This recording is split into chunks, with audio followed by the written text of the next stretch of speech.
Hello, this is David and welcome to episode number 42 of Make Me Proud, the YouTube series documenting my campaign to become a better sprint swimmer. And in this episode, we're going to be taking a look back at my 50 metres butterfly race from the Steel City Masters Meet 2023. So if you would give this video a like, I would very much appreciate it. And remember to subscribe to this channel to make sure that you are notified of whenever I upload any new videos. New episodes come out every Sunday at 8 PM, but otherwise without any further ado, let's dive right in to today's technical analysis. I start this race off well with a quick reaction off of the blocks and a well executed dive. However, my stroke down the first 25 is awfully clunky and not particularly smooth. A really poorly executed turn means that I lose a lot of ground in this heat. Great turn, Mr. Barber. Down the back 25, my stroke becomes a little bit smoother and more efficient. However, once again, I don't particularly spot the wall very well, therefore coming in with a time of 32.5. Not so well spotted, Mr. Westcough. So there are three key things from that race that I believe are in need of discussion. And starting with the first in chronological order is my stroke down the front 25. So when I emerged out of my underwaters and headed into my stroke, it started awfully clunky, the rhythm wasn't very good, and despite the power being there on each stroke, the lack of a good rhythm just means that it's completely inefficient, meaning that I lost a little bit of ground in comparison to my competitors down that front 25. The second item, and probably the most significant part of that race that didn't go very well, was the turn. I executed it incredibly poorly, and this is something that I consistently do, largely because I don't know how to do it all that well, especially when there are touch pads involved.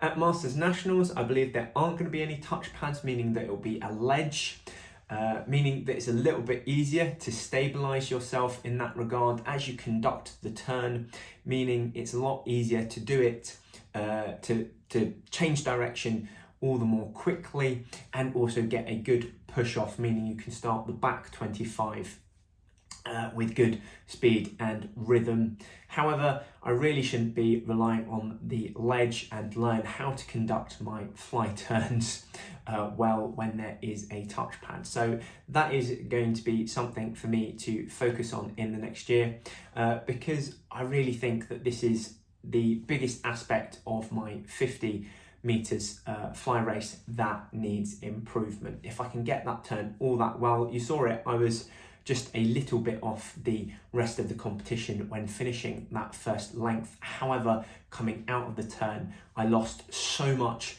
ground, and therefore if I can improve that, then I'm going to make quite a significant improvement on my 50 metres fly personal best. So then taking a look at the last aspect, and that was that I didn't spot the wall all that well at all, meaning my finish was absolutely horrible. So I finished one stroke and then had to take another half stroke in order to hit the touch pad to finish that race.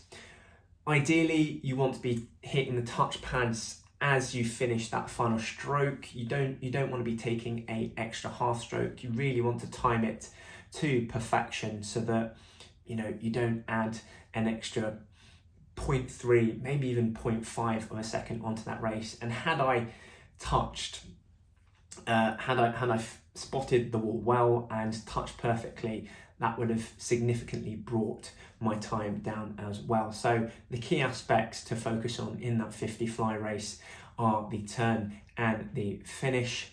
But otherwise, 32.53, a time that I'm reasonably happy with. I believe it's my second best time otherwise, so can't be too upset with that, and fingers crossed, taking these lessons into account with the added benefit of a ledge to stabilize myself with on the turn means that come Masters Nationals next weekend, I can really bring that 50-metre fly turn time down.